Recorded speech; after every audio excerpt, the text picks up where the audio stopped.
Amados irmãos, amigos, estamos juntos em mais um dia para mais uma lição de Escola Bíblica Dominical. Como é precioso esses momentos que nós passamos na presença do Senhor, aprendendo com Ele, para crescermos na graça e no conhecimento. Já chegamos na nossa quarta lição, uma lição de grande importância, de grande relevância para a vida cristã, que é uma lição que trata do primeiro milagre de Jesus, aquele milagre em que houve a transformação da água em vinho. Nosso texto áureo diz que Jesus principiou assim os seus sinais em Caná da Galileia, manifestou a sua glória e os seus discípulos creram nele. João 2,11. A verdade aplicada diz que Jesus Cristo tem poder para transformar vidas e situações, levando adiante o plano de Deus na vida daquele que crê e obedece. Os objetivos desta lição são ressaltar que foi na cidade de Caná que Jesus realizou o seu primeiro milagre, reconhecer a pedagogia de Jesus e compreender a revelação de Jesus como Filho de Deus em Caná da Galileia. O texto de referência encontra-se no capítulo 2 de João. Essa leitura do capítulo 2 de João, do versículo 1 até o versículo de número 11, é de fundamental importância para que você entenda o texto e o contexto desta lição. E diz assim: E ao terceiro dia fizeram-se umas bodas em Caná da Galileia, e estava ali a mãe de Jesus. E faltando o vinho, a mãe de Jesus lhe disse: Não tenho vinho. Não tem vinho. Disse-lhe Jesus: Mulher, que tenho eu contigo? Ainda não é chegada a minha hora. Sua mãe disse aos serventes: Fazei tudo quanto ele vos disser. Disse-lhe Jesus: Enchei de água estas talhas, e encheram-nas até em cima. E logo que o mestre-sala provou a água feito vinho, não sabendo de onde viera, se bem que sabiam os serventes que tinham tirado a água, chamou o mestre-sala ao esposo e disse-lhe: Todo homem põe primeiro o vinho bom, e quando já tem bebido bem dele, então o inferior. Mas tu guardaste até agora o bom vinho. Oremos para que o Senhor nos dê o esclarecimento que nós necessitamos para compreender a verdade revelada neste ensino particular de Jesus através do evangelista João.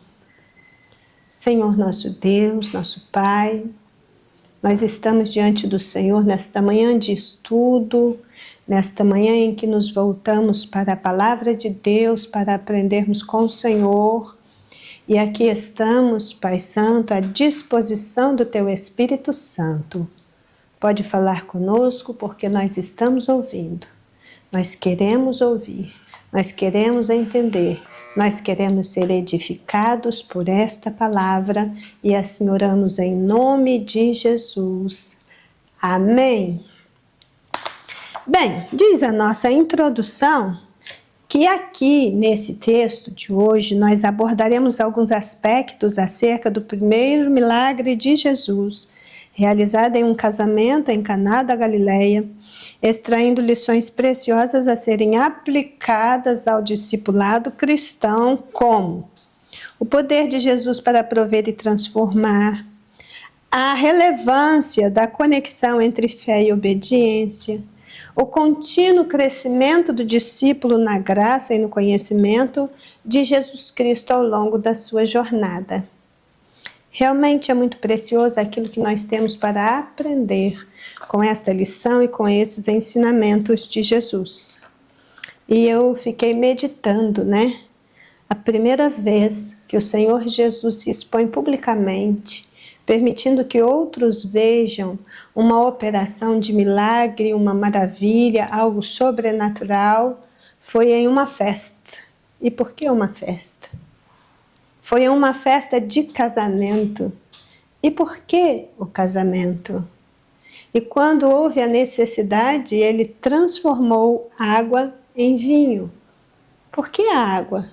Por que o vinho? Era a primeira vez que ele se manifestava publicamente e todos esses elementos estão nesta cena convergindo para nos ensinar verdades espirituais de grande relevância para a nossa vida prática, para os crentes de todos os tempos e lugares. E é um pouco disso que nós vamos estar tratando nesta lição. Nós vamos ver que nós podemos e devemos olhar para esse milagre de um modo bem alargado, sabendo inclusive que pode faltar alguma coisa nos momentos solenes da nossa vida, nos momentos de maior relevância. Então, enquanto estamos neste mundo, nós sempre teremos falta de alguma coisa. Mas se Jesus estiver presente, o milagre vai acontecer.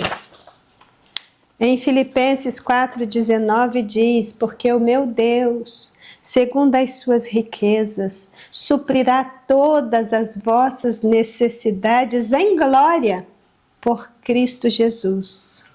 Veja que, realmente nesta terra, nós padeceremos aflições, necessidades, seremos frustrados, nós seremos decepcionados e muitas das vezes até achamos que vamos desmoronar por causa de alguma situação difícil que se impõe no nosso cotidiano. Mas, para onde nós estamos indo, nós não teremos falta de coisa alguma.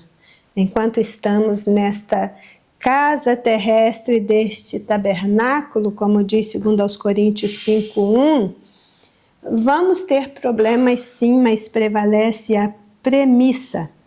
A presença de Deus é o diferencial que vai nos garantir subsistência, vai nos garantir sobrevivência, vai nos garantir vitória em todas as nossas lutas e demandas. O tópico 1 diz, tem por título, os discípulos creram no Filho de Deus. Alguns começaram a seguir Jesus antes mesmo de verem os seus milagres. João capítulo 1 nos dá relatos, assim como outras passagens dos evangelhos, vai nos mostrando o chamado dos 12, que foram também designados como apóstolo. Nós temos 4 listas destes apóstolos no Novo Testamento e estão postas aí nos 4 evangelhos. E aí nós olhamos para esses primeiros discípulos e percebemos essa verdade fundamental. Eles não precisaram ver um milagre para seguir Jesus, ou pelo menos a maioria deles. Eles apenas ouviram o chamado e responderam a esse chamado. Nós temos aí uma diversidade de origens desses discípulos, níveis de educação variada entre eles. Eles tinham esse chamado importante como os 12 primeiros discípulos de Jesus e eles tinham algo em comum. Eles creram que Jesus era o Messias prometido, o Filho de Deus esperado. O 1.1 diz que esse primeiro milagre se realizou na cidade de Caná. E aí vamos pensar aqui um pouco sobre essa cidade de Caná. Diz aqui a lição que ela está localizada provavelmente a 12 quilômetros do nordeste de Nazaré. Nazaré é aquela cidade onde Jesus cresceu. Caná da Galileia, também na Galileia, igual Nazaré, está próxima de Nazaré por 13 quilômetros. E então é nesta pequena vila da Galileia que Jesus realizou o seu primeiro milagre de transformar água em vinho em uma festa de casamento. E aí começam as explicações que são de grande valor prático para nós, né? Nós temos aqui algumas informações bíblicas gerais a respeito de Caná da Galileia. Nós sabemos que 2 milagres de Jesus foram realizados ali e também sabemos que a região da Galileia era uma região desprezada. Ela é chamada de a Galileia dos gentios. E ela não é chamada de Galileia dos gentios pelas pessoas do tempo de Jesus. Ela é chamada de Galileia dos gentios antes mesmo que ela recebesse o nome de Galileia. Antes mesmo que essa região norte ali da terra de Israel fosse denominada de Galileia, pelo menos uns 700 anos antes. Se você ler o profeta Isaías no capítulo 1, 9, versículos 1 e 2, você vai ler lá: contudo, não haverá mais escuridão para os que estavam aflitos. No passado, ele humilhou a terra de Zebulon e de Naftali. O que é isso? Isaías está profetizando a queda do reino do norte. Isaías está dizendo que a terra de Zebulon e a terra de Naftali, elas estão representando o reino do norte nessa profecia de Isaías. Isaías está dizendo: olha, a terra de Zebulon, a terra de Naftali será grandemente humilhada. E foi. Todas as 10 tribos de Israel que estavam ao norte foram devastadas pelo Império Assírio. E antes disso acontecer, Isaías fez essa profecia de que isso aconteceria e aconteceu. Então, no ano de 722 a.C., a terra de Zebulon, a terra de Naftali foi humilhada até o pó. Mas a mesma profecia diz: mas no futuro, Deus honrará a Galileia dos gentios. Olha, gente, que coisa interessante. No futuro, Deus honrará a Galileia dos gentios, o caminho do mar junto ao Jordão.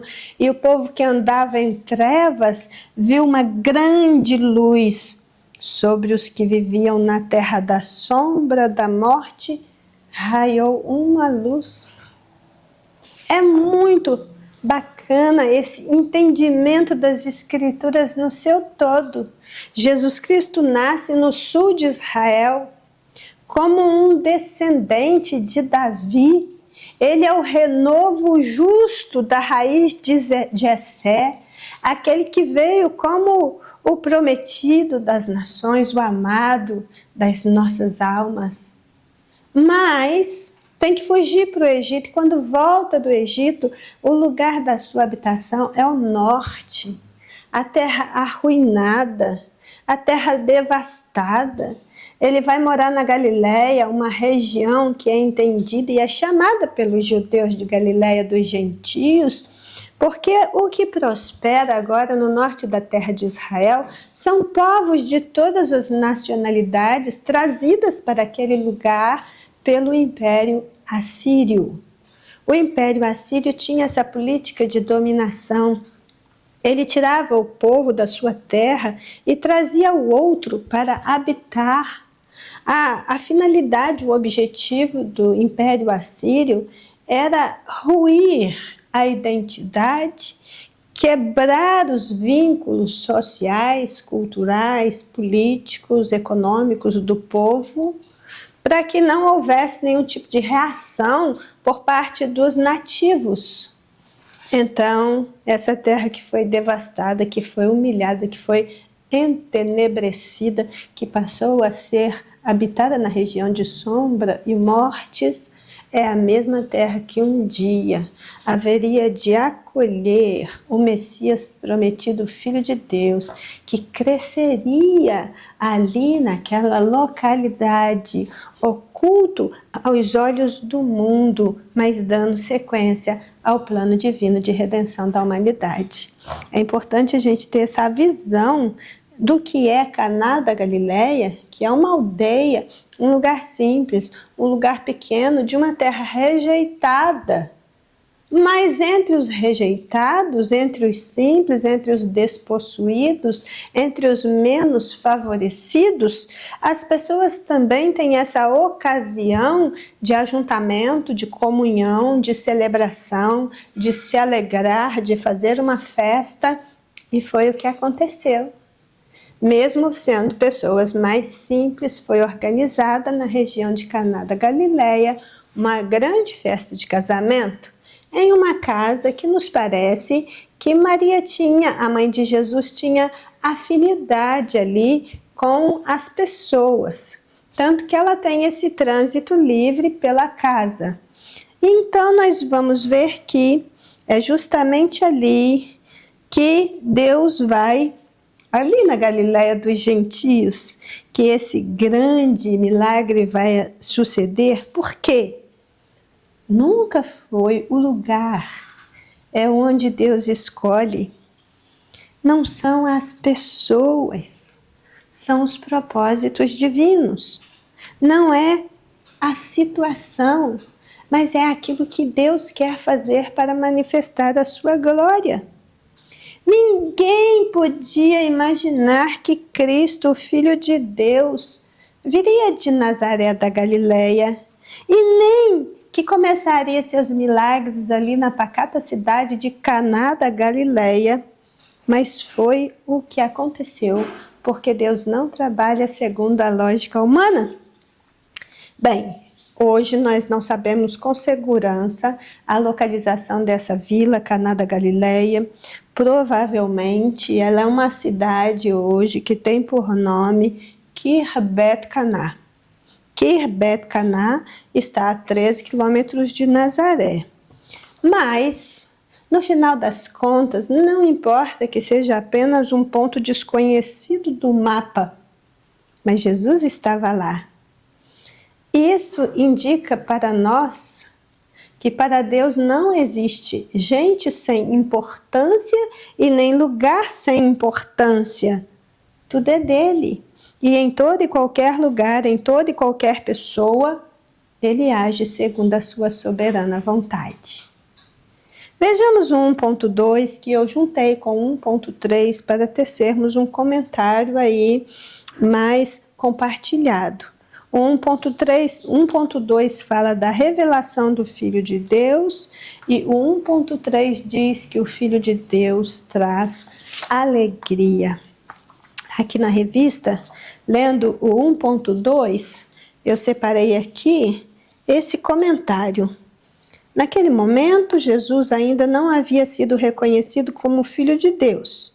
As pessoas o conheciam apenas como Jesus de Nazaré, o carpinteiro.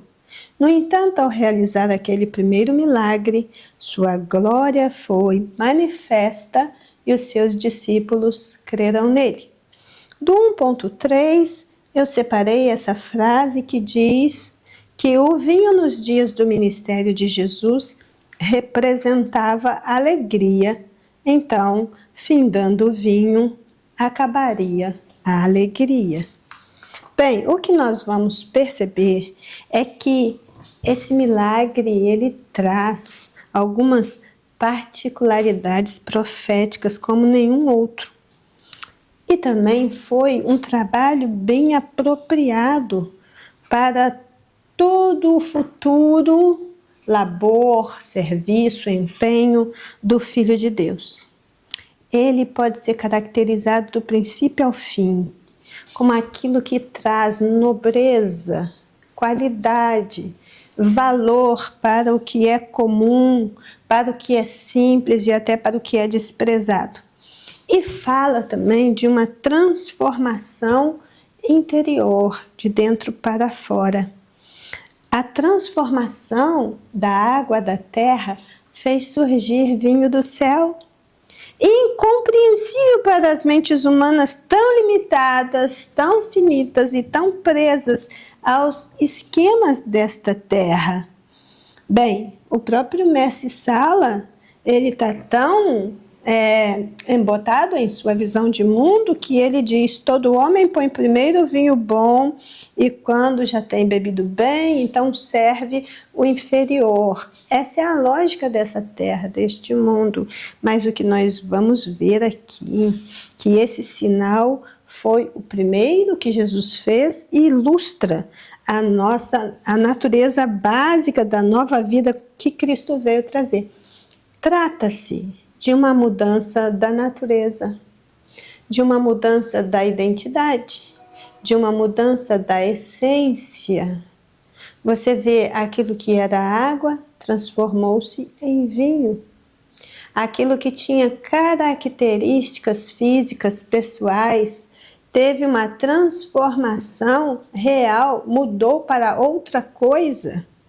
Nós temos uma mudança na essência. A água serve para alguns propósitos elevados da vida e da condição humana. O vinho, que é um subproduto da uva, que é uma fruta, atende outros propósitos. E então, o modo como essa transformação também aconteceu ali no interior das talhas, fora dos olhares humanos, nos indica também que a transformação de Deus começa lá no mais íntimo do ser e precisa sair de dentro para fora, porque se estiver acontecendo só no exterior, não é transformação de fato. É tudo isso que está envolvido na lição prática desta experiência miraculosa. Nós vamos ver aqui que nós temos uma questão para pensarmos, mas que não vamos discutir nesta aula, infelizmente. Mas eu deixo aí para vocês com uma interrogação para que seja avaliado, porque a aula também ela precisa funcionar como um estímulo para a pesquisa e para o aprofundamento. Nós vemos aí que existem estudos bíblicos orientados para nós pensarmos sobre o uso do vinho no Antigo Testamento e no Novo Testamento. Existem explicações científicas, existem explicações teológicas que nos levam a um entendimento do uso desta bebida que provém do suco da vide, do fruto da vide, da videira, que é a uva, e existe toda uma explicação em torno deste assunto que nós precisamos trazer para nós, porque esse milagre ele se torna até polêmico, né?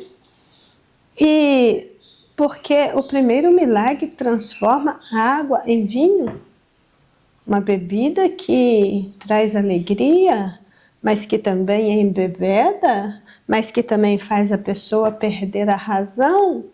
Como é isso? Nós precisamos olhar para a festa do casamento e para o papel do vinho no casamento, e como era a escolha desse vinho.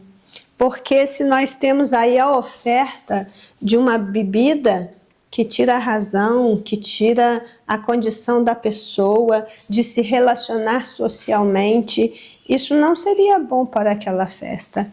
Isso seria um problema de fato. Nenhuma festa era servida por tanto tempo para poder embebedar as pessoas, porque isso não traria alegria para a festa, muito pelo contrário.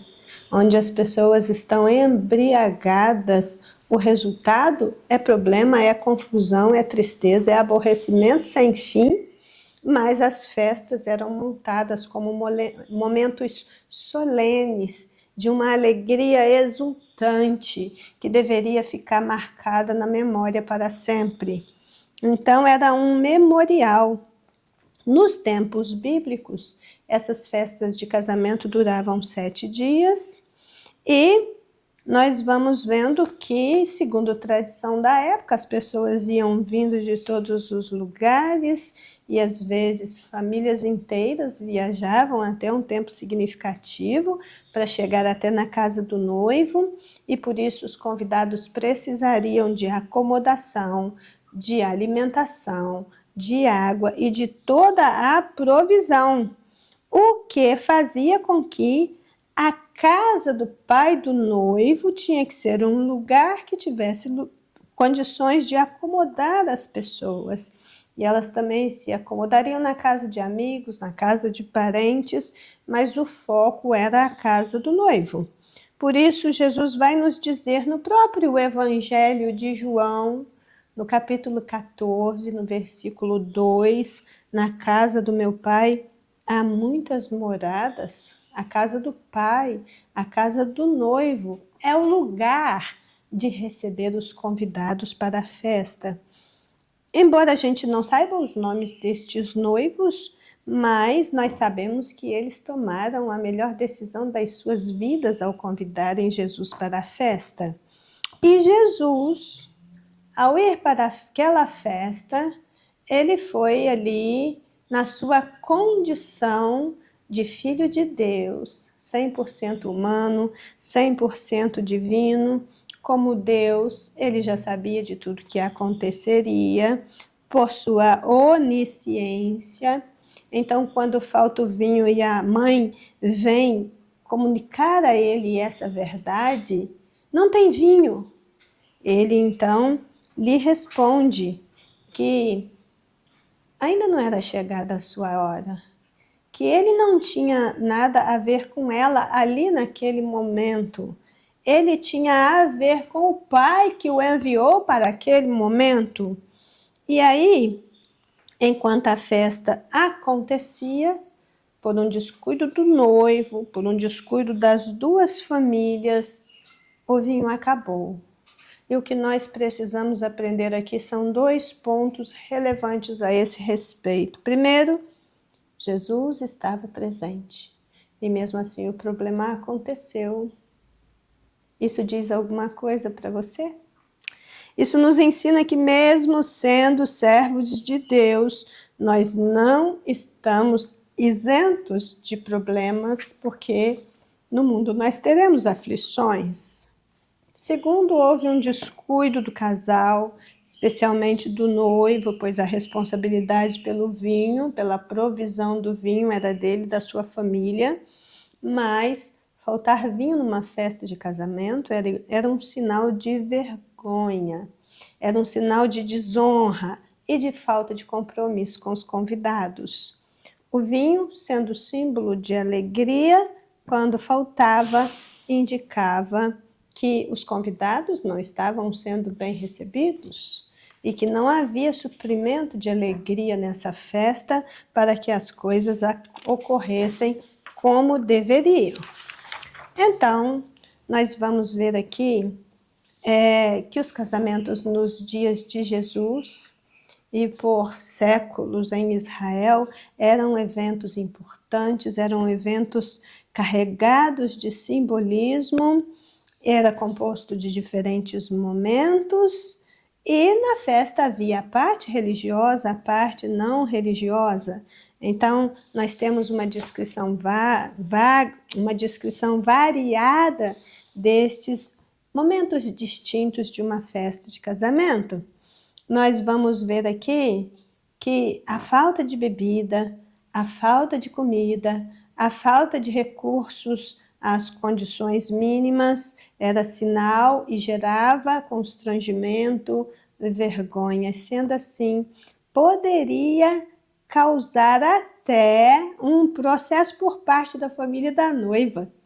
São coisas assim da antiguidade que nós não estamos familiarizados, mas nós vamos precisar pensar com mais diligência sobre esse modelo de casamento para termos então os elementos de comparação da figura profética, desta visão profética em torno da figura da igreja como noiva de Cristo. Não é à toa que você tem aí uma festa de casamento sendo celebrada. Isso é simbólico de que existe uma igreja em festa.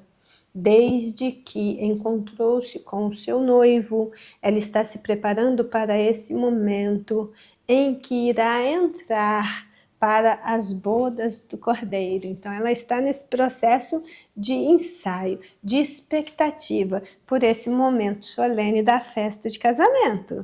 E se as festas de casamento desta terra têm falta de alguma coisa, certamente que nas bodas do Cordeiro nós não teremos falta de coisa alguma.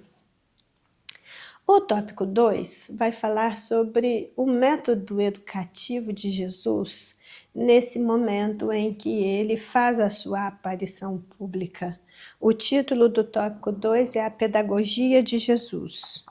O Filho de Deus deixou vários ensinamentos a respeito dos muitos aspectos da vida humana, como para falar para ele das nossas reais necessidades, como obedecer seus mandamentos para testemunharmos e sermos beneficiados pelos milagres.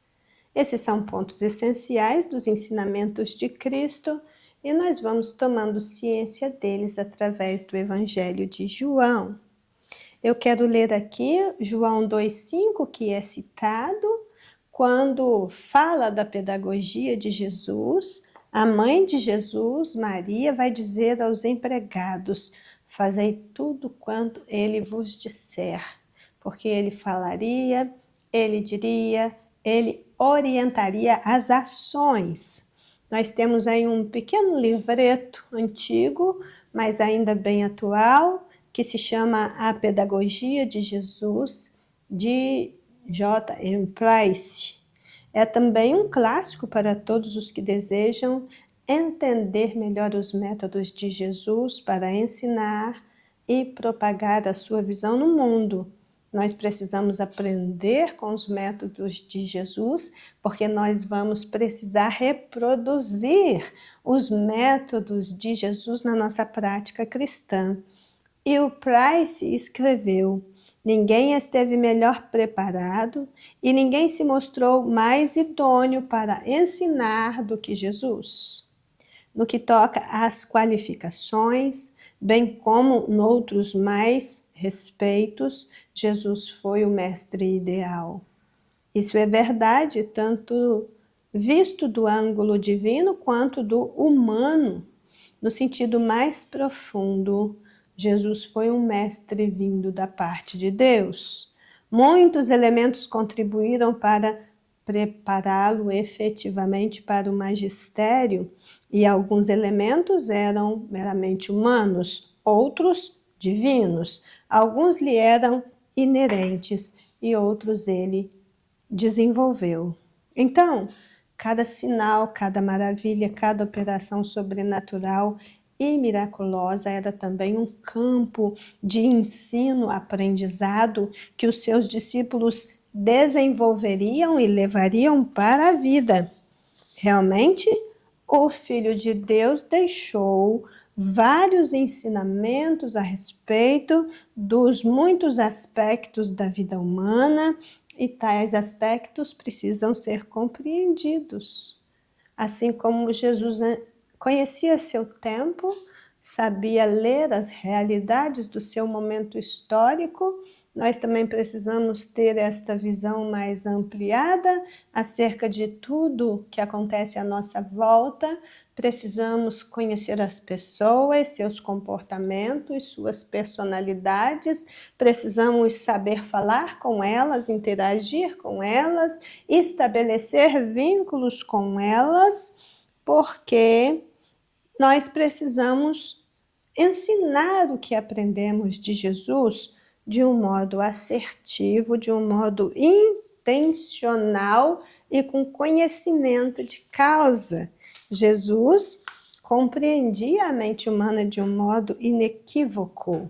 Seus acertos, seus erros, suas divisões, seus partidarismos, seus sentimentos mais profundos, e ele sabia o que se passava no íntimo de cada indivíduo. Inclusive, esse capítulo 2 mesmo do Evangelho de João, o verso 25, diz que Jesus não necessitava de que alguém lhe testificasse do homem, porque ele bem sabia o que havia no homem. E todos aqueles que lidam com pessoas no seu cotidiano e pretendem intervir de modo satisfatório e positivamente, precisa também empenhar-se por compreender a vida humana, com seus percalços, com seus problemas, ter esta visão mais abrangente de personalidade, de comportamento, para ter condição, então, de aplicar o remédio certo que está contido nas Escrituras. Amém? Veja que O ponto 1 diz, levando nossas necessidades a Cristo.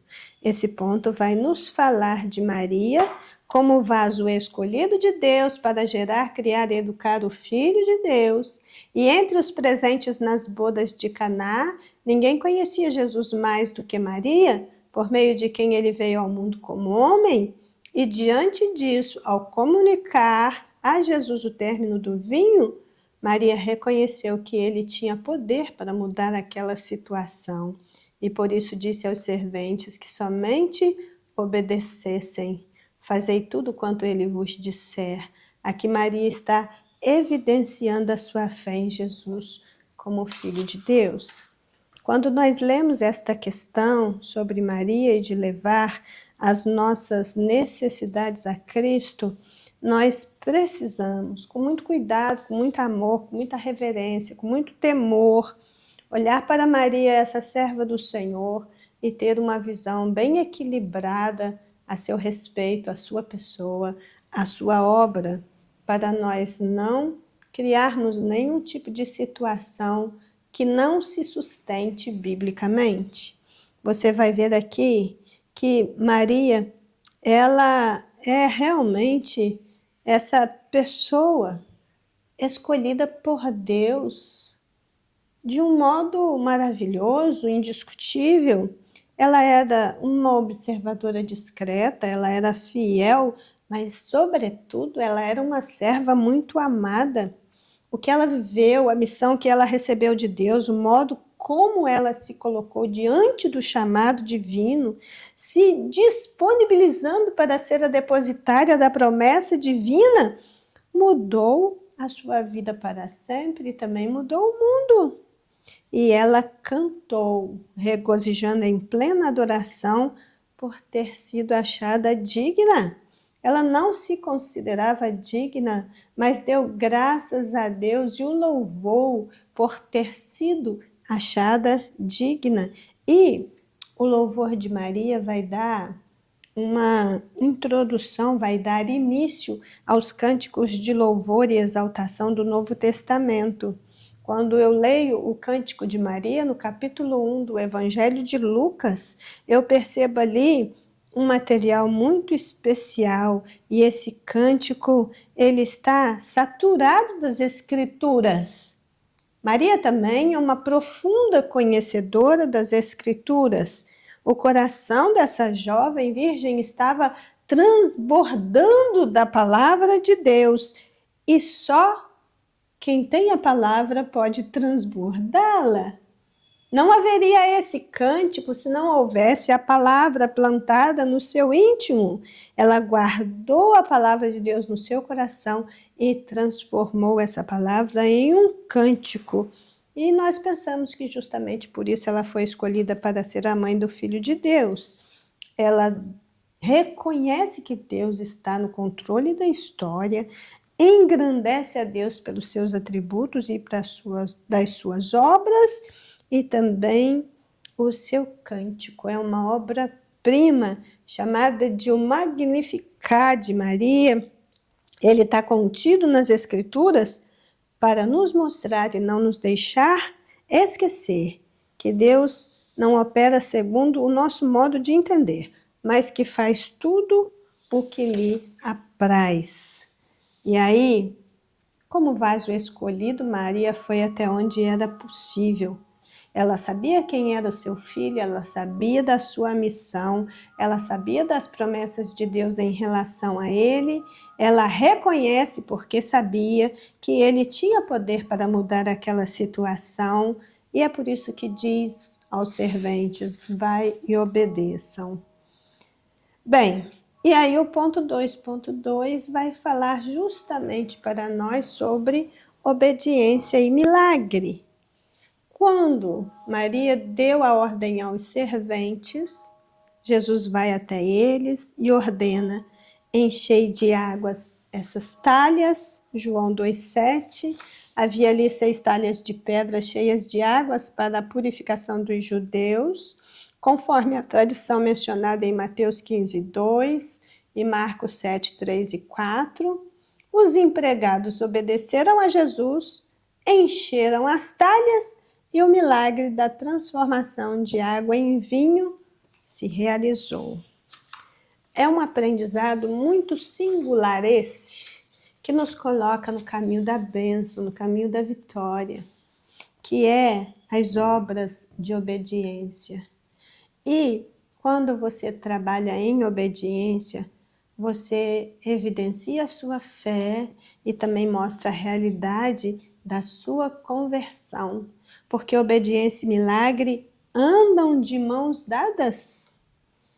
Quando você lê em João 2,7, façam o que eu estou mandando. Jesus diz, enche essas talhas de água. Ele está dizendo, façam o que eu estou mandando e não o que vocês querem fazer para resolver o problema. Aí você olha para essas talhas, eram talhas de pedra, entalhadas na pedra, e as águas que eram mantidas ali eram chamadas de águas da purificação ou águas para as cerimônias de purificação. Em cada uma destas 6 talhas cabia de 2 a 3 metretas de líquido, ou seja, elas cabiam até 120 litros de água cada uma. Cada metreta tem a capacidade de 30 a 40 litros, e isto porque estas talhas eram talhadas de pedra, mas com um interior variável. Essa cerimônia de lavagem nas águas da purificação era um ritual que os judeus tinham aderido e eles acreditavam, se eles lavassem repetidamente as mãos nestas talhas, e poderiam até lavar o corpo inteiro se quisesse, que continham essas águas, quando eles entravam e saíam das casas, eles ficavam limpos também dos seus pecados, então eles faziam isso muitas vezes. Mas veja que esse rito judaico não é uma prescrição da lei mosaica. Isso foi resultado da tradição dos judeus.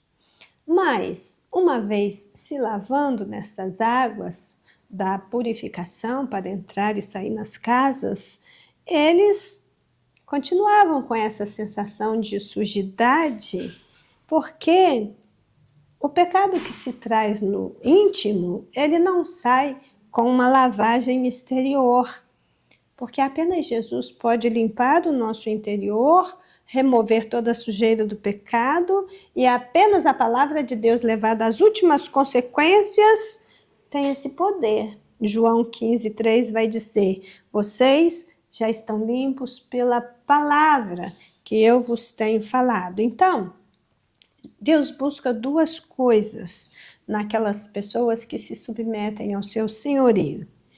Ele busca fé para crer e obediência para servir. Fé para crer e obediência para servir. Os 2 são necessários para se presenciar o inacreditável.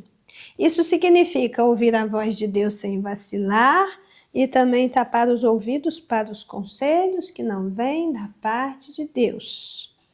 Para essas 2 coisas continuarem acontecendo, nós precisamos fazer aquilo que está prescrito em 2 Coríntios 10:5, destruindo todo conselho e toda altivez que se levanta contra o conhecimento de Deus e levando cativo todo entendimento à obediência a Cristo. Os empregados obedeceram, encheram as talhas e o milagre da transformação aconteceu. Então, Deus continua falando conosco através do seu Filho. Deus continua dando ordens claras que precisam ser seguidas.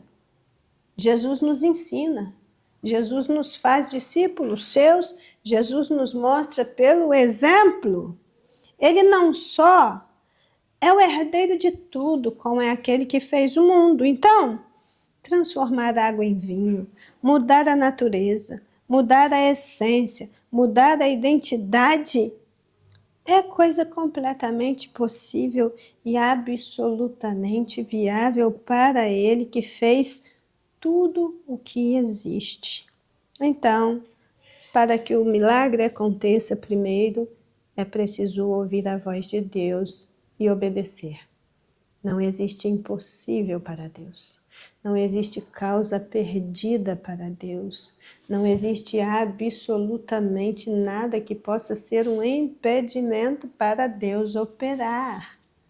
Então nós precisamos olhar isso com calma, porque aquele que muda a água para vinho, sem nem precisar da uva, ele transformou a água em vinho sem nem precisar da uva, é aquele que está disponível para nós no nosso tempo, para mudar qualquer coisa, qualquer pessoa, qualquer situação, e nós precisamos crer nisso. Bem, o 2.3 fala mais um pouquinho dessa pedagogia do Filho de Deus. Ele vai dizer que o primeiro milagre realizado por Jesus despertou a fé dos discípulos que passaram a crer em Jesus como Filho de Deus. E isso nós já comentamos. Com isso, vemos que os momentos adversos também fazem parte da pedagogia de Jesus, que os usa para aumentar e solidificar a nossa fé. Nesse ponto, nós lembramos de Romanos 8:28, que nos diz que todas as coisas cooperam para o bem daqueles que amam a Deus, daqueles que são chamados para um propósito. Veja que momentos adversos também fazem parte da pedagogia de Jesus. Tudo faz parte, tudo diz respeito, tudo leva em consideração aquilo que Jesus está querendo ensinar. O que nós deveríamos fazer é crer em milagres, porque essa é a realidade da nossa vida. Nós temos uma vida com Deus, uma vida onde nós presenciando milagres acontecerem, mas, acima de tudo, nós precisamos crer em Deus, o operador de milagres, que opera quando quer, que opera onde quer, que opera com propósitos definidos. E o maior deles é que ele faz o que faz para louvor da sua glória. Bem, nós temos aí hoje muitas coisas que entram pelo meio desta relação entre nós e Deus e nosso entendimento de milagres que precisam ser revistas, né? Nós vemos hoje, por exemplo, que existe uma diferença entre a crença bíblica em milagres e uma fantasia inventada pelos apelos angustiantes desta geração de pessoas que estão se perdendo, afundadas em aflições intermináveis, irremediáveis do ponto de vista humano, que corrói a mente, que oprime o coração e faz com que as pessoas corram atrás do milagre e não do dono do milagre, que buscam as bênçãos, mas não o abençoador. O desespero faz acreditar qualquer coisa, ir atrás de qualquer propaganda enganosa, sem ao menos parar para pensar, refletir e tentar conhecer o Deus que opera milagres. E isso é possível. Isso é possível porque houve uma revelação especial. Esse é o título do tópico 3, uma revelação especial. Diz aqui que, na resposta de Jesus à sua mãe, vemos que mesmo tendo a natureza de Deus, ele se submeteu ao Pai. Essa é a revelação especial. Um Deus divino, humano, habitando entre os humanos, em carne e sangue, da mesma natureza que eles, mas mantendo a sua divindade. Sendo em tudo dirigido pelo Espírito. Esse primeiro milagre revelou sua glória. Despertou e fortaleceu a fé dos discípulos. E depois disso, Maria e os discípulos, seguindo com ele, foram até Cafarnaum. O que nós temos aqui nesse ponto é que nós podemos olhar esse título desse tópico de uma forma bem rasteira, bem superficial e dizer que esse milagre foi do tipo uma revelação especial. algo que estava para acontecer e de repente foi revelado. Mas teologicamente, esse assunto da revelação é tratado com um pouco mais de profundidade. Quando nós estudamos sobre revelação na Bíblia, nós vamos entender que existe uma revelação geral de Deus para toda a humanidade. E essa revelação ela acontece principalmente em 3 esferas da vida humana. Você tem a revelação de Deus na natureza, que é inquestionável a assinatura de Deus em tudo aquilo que ele criou. Está por toda parte, você encontra com Deus na natureza, você vê Deus na natureza, e não tem como não dizer, como o salmista, os céus revelam a glória de Deus, e revela mesmo nas cores, nos sons, nos cheiros, na ciência, na especificidade de cada ser criado, a natureza revela Deus em sua existência eterna. Nós temos um outro fator de revelação geral de Deus, que é a revelação de Deus na história. A condução do ser humano nos meandros e nos desdobramentos da história nos percebe entender Deus, a intervenção divina nos momentos mais cruciais da história humana. Você enxerga Deus, você vê Deus agindo a favor de um povo para libertar, para socorrer, para ajudar, para preservar das calamidades naturais ou provocadas. Você enxerga Deus na história. Uma outra forma de revelação geral é a revelação de Deus na consciência humana. Essa revelação geral, ela está presente em todo ser humano nascido nessa terra. Todo ser humano que nasce, ele tem consciência da existência de Deus. Ninguém nasce ateu. Ateu é um processo de construção de conhecimento ao longo da vida. O ateísmo, ele é algo forjado, construído, mas aquilo que é a essência, aquilo que é algo natural, é uma forma de crença que existe em todos os seres humanos. Inclusive, Romanos 2, versículos 14 e 15 diz que quando os gentios não têm lei, eles fazem naturalmente as coisas que são da lei, não tendo eles lei. Para si mesmos são lei, e eles mostram as obras da lei escrita nos seus corações.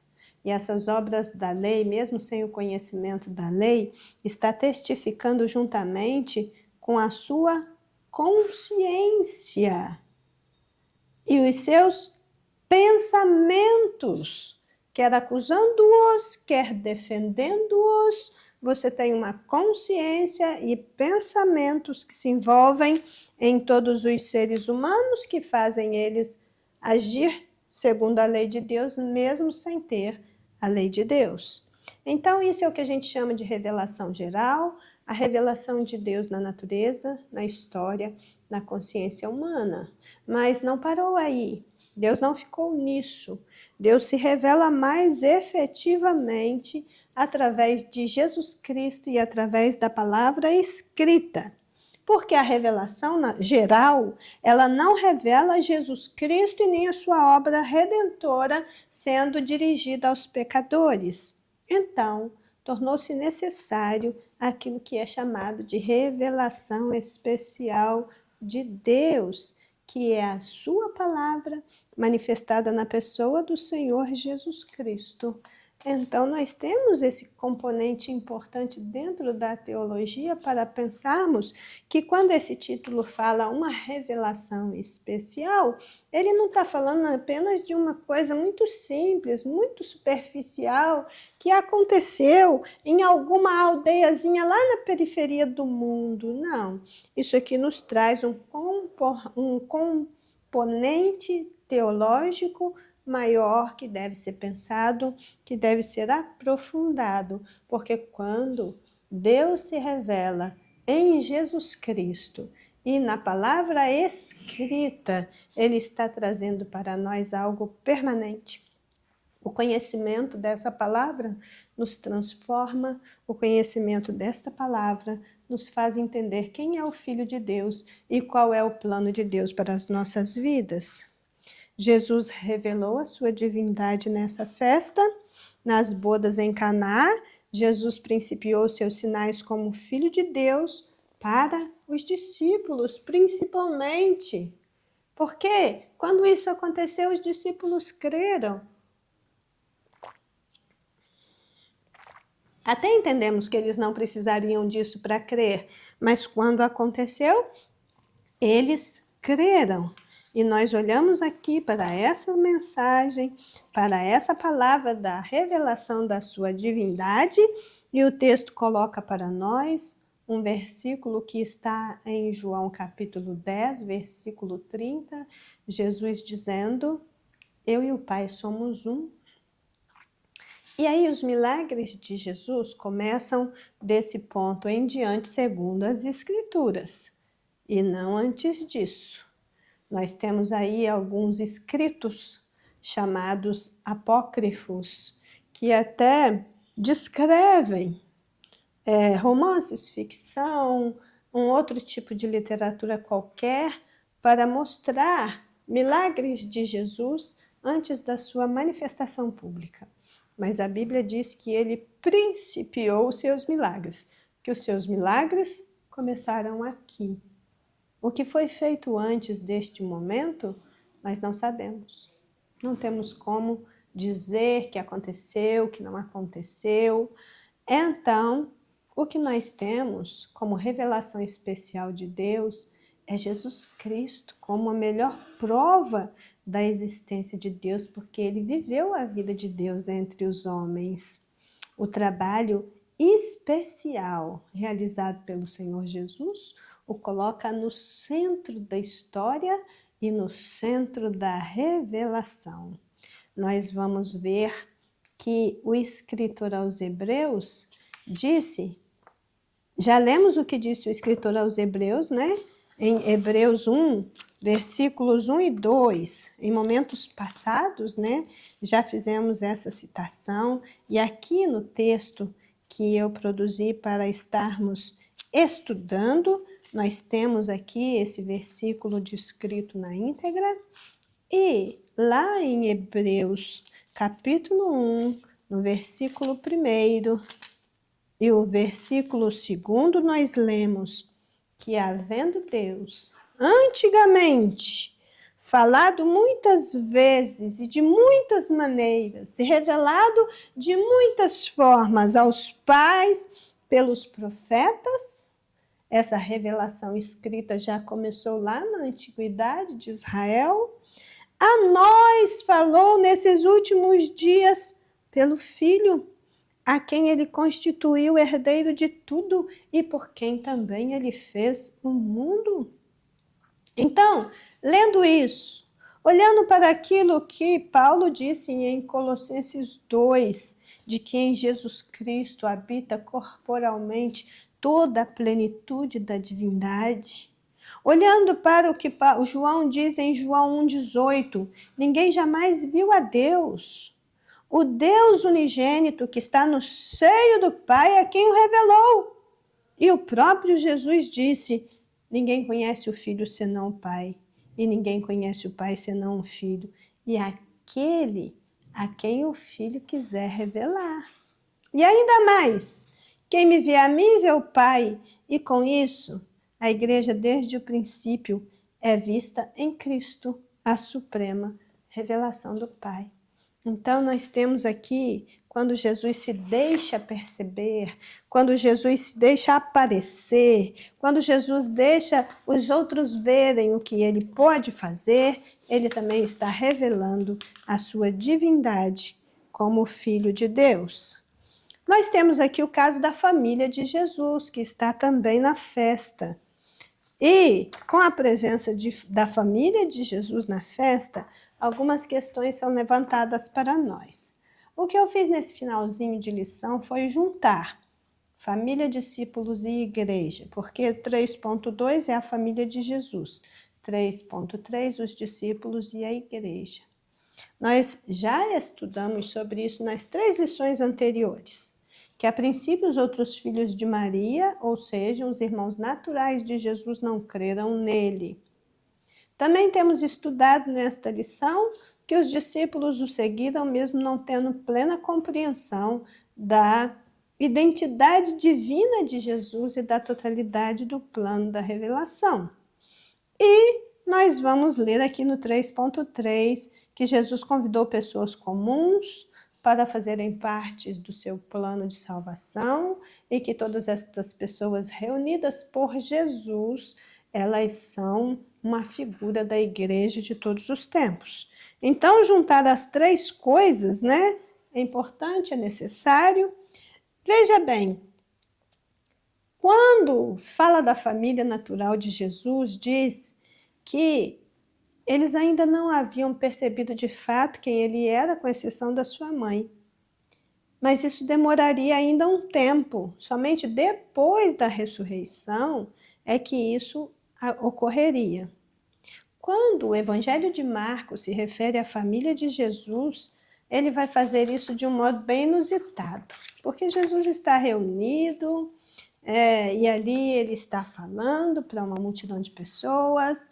E Marcos 3, do 31 em diante, diz: chegaram então seus irmãos e sua mãe, e estando de fora, mandaram-nos chamar.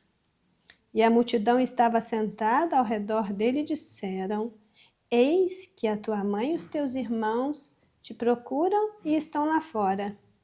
E ele lhes respondeu dizendo: quem é minha mãe? Quem é meus irmãos? E olhando ao redor para os que estavam assentados junto dele, disse: eis aqui minha mãe, eis aqui meus irmãos, porquanto qualquer que fizer a vontade de Deus, este é meu irmão, é minha irmã, é minha mãe. Sabe o que está acontecendo? Jesus está incluindo eu e você, enquanto discípulos, enquanto igreja, no seu círculo familiar mais amplo. Jesus convidou pessoas comuns para fazer parte do seu plano de salvação, mas ninguém continua comum depois de ser alcançado por ele. Olha, o que acontece em seguida à conversão é aquilo que a doutrina bíblica nos ensina sobre a adoção. Nós somos recebidos por Deus através de Cristo, nós somos adotados por Deus por meio de Jesus Cristo e passamos a fazer parte da sua família. Então, nós caminhando agora para o final dessa exposição, nós juntamos essas 3 coisas, família, discípulos e igreja, voltando lá na figura do casamento, que é onde tudo começou, e um casamento que tem Jesus por convidado. Bem, nós precisamos deixar Deus ser não apenas o criador do matrimônio, mas aquele que oferece tudo que um casamento necessita para continuar existindo. Nós precisamos deixar Deus ser não apenas o criador da forma religiosa onde nós estamos inseridos, mas aquele que nos dá Cristo antes de nos dar uma religião. Nós precisamos deixar Deus, que nos deu Cristo por amor, ser o dono da igreja e também aquele que a mantém de pé, mesmo quando todo o inferno se levanta contra ela.